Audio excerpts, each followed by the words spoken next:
ಇಲ್ಲಿನ ಗಾಂಧಿನಗರದ ರಾಷ್ಟ್ರೀಯ ಹೆದ್ದಾರಿ ಪಕ್ಕದಲ್ಲಿ ನಿರ್ಮಾಣವಾಗಿದ್ದ ಖಾಸಗಿ ಜೈ ಕಿಸಾನ್ ತರಕಾರಿ ಮಾರುಕಟ್ಟೆಯು ಕೃಷಿ ಭೂಮಿಯನ್ನ ಭೂ ಉಪಯೋಗ ಬದಲಾವಣೆ ಮಾಡಿದ ಹಿನ್ನೆಲೆಯಲ್ಲಿ ಬೆಳಗಾವಿ ನಗರಾಭಿವೃದ್ಧಿ ಪ್ರಾಧಿಕಾರ ಈ ಆದೇಶವನ್ನು ರದ್ದು ಮಾಡಿ ಖಾಸಗಿ ಮಾರುಕಟ್ಟೆಗೆ ಶಾಕ್ ನೀಡಿದೆ.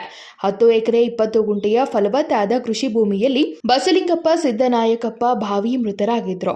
ಅವರ ಅರ್ಜಿಯ ಮೇಲೆ ಅಕ್ರಮವಾಗಿ ಭೂ ಬದಲಾವಣೆಯನ್ನ ಖಾಸಗಿ ಜೈ ಕಿಸಾನ್ ತರಕಾರಿ ಮಾರುಕಟ್ಟೆ ಮಾಡಿರುವ ಆರೋಪ ಸಾಬೀತಾದ ಹಿನ್ನೆಲೆಯಲ್ಲಿ ಬುಡಾ ಆದೇಶವನ್ನು ರದ್ದು ಮಾಡಿದೆ.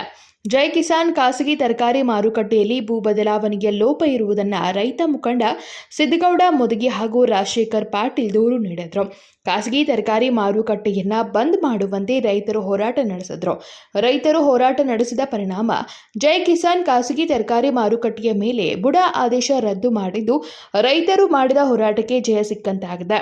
ಜೈ ಕಿಸಾನ್ ಖಾಸಗಿ ತರಕಾರಿ ಮಾರುಕಟ್ಟೆ ಭೂ ಉಪಯೋಗ ಬದಲಾವಣೆಗೆ ಸಲ್ಲಿಸಿದ ಅರ್ಜಿಯನ್ನು ಮತ್ತು ಅದರ ದಾಖಲೆಗಳನ್ನು ನಿಯಮಾನುಸಾರ ಪರಿಶೀಲಿಸಿ ಬೆಳಗಾವಿ ಗ್ರಾಮದ ರಿಜಿಸ್ಟರ್ ಸಂಖ್ಯೆ 686/1 ಕ್ಷೇತ್ರ 22 ಗುಂಟೆ ಮತ್ತು ರಿಜಿಸ್ಟರ್ ನಂಬರ್ 698/1 ಕ್ಷೇತ್ರ ಗುಂಟೆ ಜಮೀನುಗಳಿಗೆ ಬಸಲಿಂಗಪ್ಪ ಸಿದ್ದನಾಯಕಪ್ಪ ಬಾವಿ ಇವರು ಮಾಲೀಕರಾಗಿರ್ತಾರೆ. ಆದರೆ ಬಸಲಿಂಗಪ್ಪ ಸಿದ್ದನಾಯಕಪ್ಪ ಬಾವಿ ಇವರು ದಿನಾಂಕ 29/11/2011 ರಂದು ಮೃತರಾಗಿರ್ತಾರೆ ಎಂದು ದಾಖಲೆಗಳಿಂದ ಕಂಡು ಬಂದಿರುತ್ತದೆ. ಭೂ ಉಪಯೋಗ ಬದಲಾವಣೆ ಮಾಡಿದ್ದು ಕಂಡು ಬಂದಿದೆ. Bureau report KMM Kannada news Belagavi.